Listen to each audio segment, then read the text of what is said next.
శాంతి భద్రతలకు భంగం కలిగించిన వారిపై నాన్ బెయిలబుల్ సెక్షన్ కింద కేసు నమోదు చేసి చర్యలు తీసుకోవడం జరుగుతుందని కడప జిల్లా ఎస్పీ సిద్ధార్థ కౌశల్ అన్నారు. నమస్కారం అండి.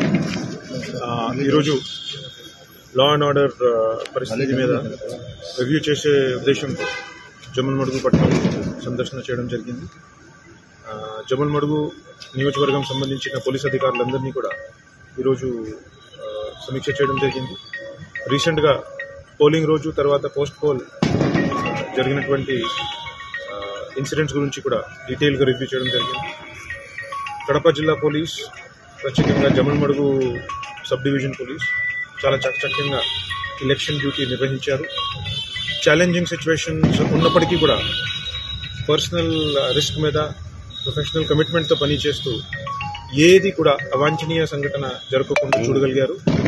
ఏదైతే ఇన్సిడెంట్స్ ఆ రోజు జరిగినాయి దానిపైన కూడా చట్టపరమైన చాలా స్ట్రాంగ్ యాక్షన్ తీసుకోవడం జరిగింది. అదేవిధంగా ఇప్పుడు రాబోయే ఎన్నికల రిజల్ట్స్ వచ్చే రోజు కొన్ని డిస్టర్బెన్సెస్ కమోషన్ మళ్ళా జరగవచ్చు అని మాకు ఇన్పుట్ ఉంది. దాన్ని కూడా మనం ఇప్పటి నుంచి స్పెసిఫిక్గా దాని గురించి ప్లానింగ్ చేస్తూ బందోబస్తు మనం డిసైడ్ చేస్తున్నాం. ముఖ్యంగా ఇందులో 2-3 అంశాలు అందరూ కూడా రాజకీయ నాయకులు మరియు పబ్లిక్ సభ్యులు పాటించుకోవాల్సింది. నెంబర్ 1 ఏంటంటే from 1st of June to 6th of June, from 1st of June to 6th of June చాలా జాగ్రత్తగా ఉండాల్సింది. Definitely police will be taking preventive action against many people, including house arrests, ఎక్స్టర్న్మెంట్స్ from the districts, అవన్నీ కూడా జరుగుతాయి. ఖచ్చితంగా కూడా మనం అది తీసుకుంటాము యాక్షన్స్. దానికి కూడా ఇప్పుడు తెలియజేస్తున్నాను. అదేవిధంగా 6th June వరకు కూడా మోడల్ కోడ్ ఆఫ్ కాండక్ట్ ఫోర్స్లో ఉంటుంది.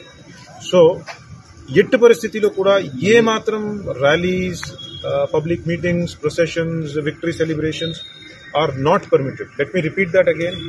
6th June వరకు కూడా model code of conduct is in force. No rally, no celebration, no procession is permitted at all. Nothing whatsoever. No gathering of people shall be permitted above 5 persons anywhere. So we will be maintaining a curfew kind of a situation in Jammalmadu town and other areas of the constituency where we feel or we have information that disturbance జరిగే అవకాశం ఉంది. ఖచ్చితంగా కూడా ఎవరైనా కూడా ఏదైనా పీస్ని disturbance చేసే, శాంతి భద్రతని విఘటన పెట్టేలా కార్యక్రమం చేస్తే 100% నాన్ బెయిలబుల్ సెక్షన్స్ కింద వారిపైన చట్టపరమైన కఠిన చర్య ఉంటుంది అని తెలియజేస్తున్నాను. We are ready to use legal and all the administrative means to prevent any disturbance. దాని గురించి చాలా పకడ్బందీగా ఈసారి బందోబస్తు ప్లాన్ చేయడం జరిగింది. ఫోర్స్ కూడా ఈసారి మాకు అందుబాటులో ఉంటుంది. Last time because of polling station duties force కూడా డిస్పర్స్డ్ ఉండేది. ఈసారి పోలీస్ ఫోర్స్ చాలా బలంగా ఉంటుంది. ఈసారి చిన్నది కూడా ఎక్కడైనా డిస్టర్బెన్స్ ఉంది దానిపైన చాలా కఠిన చర్య ఉంటుంది నేను క్లియర్గా చెప్తున్నాను. Thank you.